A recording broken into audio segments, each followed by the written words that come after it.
Welcome back to another interesting tutorial about 1688 Chinese shopping app. And in this video, I'm going to explain everything you need to know about 1688 account ban, what exactly you need to do if your account got banned on 1688. And if your account have not been banned, consider to also watch this video and see how best to protect your account from being banned or from being flagged by 1688 Chinese shopping app. Let me show you how. Recently, someone reached out to me about this particular case on my WhatsApp, and I decided to make a video about it. And if you are watching this video right now and you are using 1688 Chinese shopping app for a very long time, or you are new to 1688 Chinese shopping app, consider to share this video to others that are using 1688 Chinese shopping app to see how best they can secure their account or how best they can restore back their account if the account got banned or got flagged on 1688 Chinese shopping app without any stress. Let me show you how. But before we dive into the tutorial, as you know me, my name is Rafi Yakub. I'm an importer and a procurement agent. If you want me to procure link on 1688, Taobao, Pinduoduo, Idofish, or any Chinese e-commerce app or website, or you want me to fund your Alipay account or your WeChat wallet, or you want me to teach you more about China importation business, consider to contact me on WhatsApp with the number in the description of this video. And don't forget to subscribe, turn on the notification bell for more useful tutorial, tips and tricks about how best to use 1688 Chinese shopping app to source and ship product from China. So with that being said, let's get started. So like I said earlier, I'm going to assist from my 1688 Chinese shopping app right here, and I'll proceed to my WhatsApp right here, just like so. Now, this is the message right here. Good morning, sir. I got your number from YouTube. Please, sir, my account got banned yesterday from 1688.com.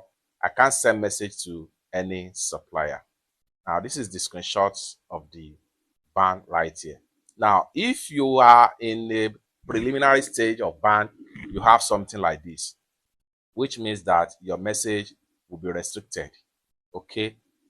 Once your message is restricted, 1688 is going to restrict you from messaging supplier for a certain period of time.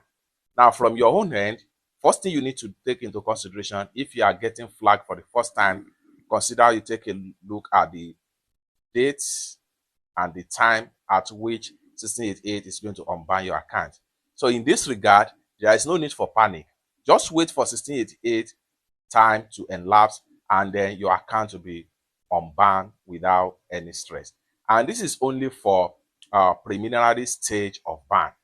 Now, what can cause this particular preliminary stage of ban here is that maybe you are asking for supplier to give you Alipay payment code. It is not allowed on 1688 Chinese shopping app. If you ask any supplier to give you their payment code in Alipay or WeChat Pay, you will get this type of ban. You will be restricted from sending message to supplier. And as a result of that, this is going to be a false warning. In some cases, some people do not even get advantages of getting false warning. Once they ask for anything that has to do with external information like Alipay QR code payment or WeChat code payment, they get logged out completely. No matter what the number of goods they have purchased so far on their 1688 account, the account will be locked. So in a nutshell, whenever you are chatting with the supplier, be mindful of what you ask them. Never you ask any supplier to send you their payment code in Alipay or WeChat Pay, because 1688 have a secure platform, secure payment option, which allow you to use either MasterCard or Visa card for the case of foreigners, or use Alipay as a secure means of payment to any of these suppliers. 1688 are doing all this to protect the interest of the buyer and the interest of the seller. So be mindful of whatever you are chatting with them, and these are the things that can trigger banning or suspension or restricted of the messaging supplier on 1688 Chinese shopping app. So I'm going to assist from the screenshot right here so we can further. So just like so, money. And I try to respond to this particular person right here. I said, click on appeal and follow here. I have tried it. I said, okay, it will bring where I will send my screenshot, and it won't allow me to select photo. This is the kind of challenges this person is facing right here. So here, she tried to appeal. You can see the appeal instructions right here. So he tried to appeal, but the upload of the proof is not working, and I told him to just leave it that way. And then after leaving it that way, it always take like this. It's so frustrating. And then I say, wait for 1688 response. Okay, sir, thanks. Good morning, sir. Thanks, they have unlocked it. It's that simple. So these are the things you need to know about 1688 Chinese shopping app. So if you are in a secondary flag or account ban, you need to make sure you appeal. And the appeal also has a time. If the appeal stipulated is 48 hours and you fail to appeal within that 48 hours, believe me, the account is gone permanently. So this is another thing you need to know. If you have a primary ban, so you can leave that and wait for the period of time right here. Once this time is elapsed, 1688 will automatically unblock your account. That is for primary ban. Then if it is a secondary ban, which is another, you violate the same law, the same rules, or you violate another rules on 1688, then the account will be suspended or flagged again. Once the account is flagged again, you'll be asked to ask for appeal within 48 hours.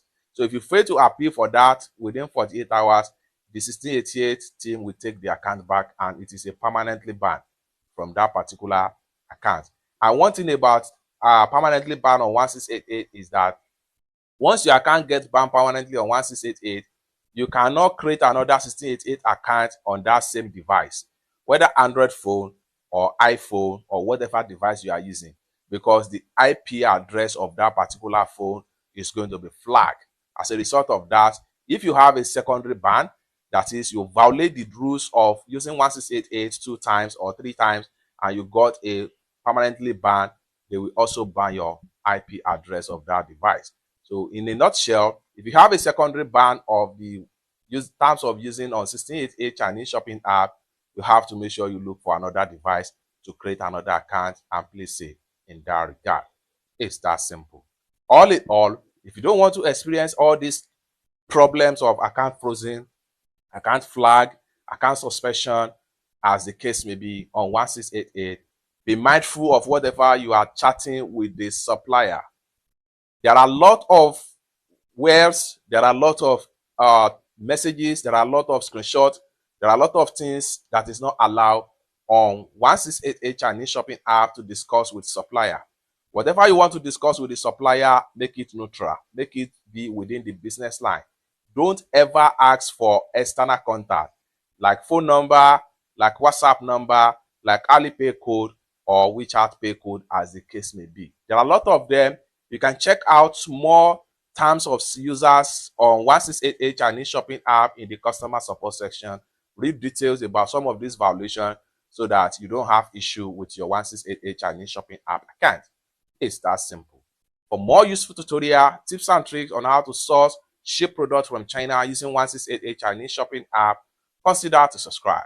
And lastly but not the least, if you want me to procure a link on 1688, Taobao, Pinduoduo, iDoFish, or any Chinese e-commerce app or website, or you want me to fund your Alipay account or your WeChat wallet, or you want me to teach you more about China importation business, consider to contact me on WhatsApp with the number in the description of this video.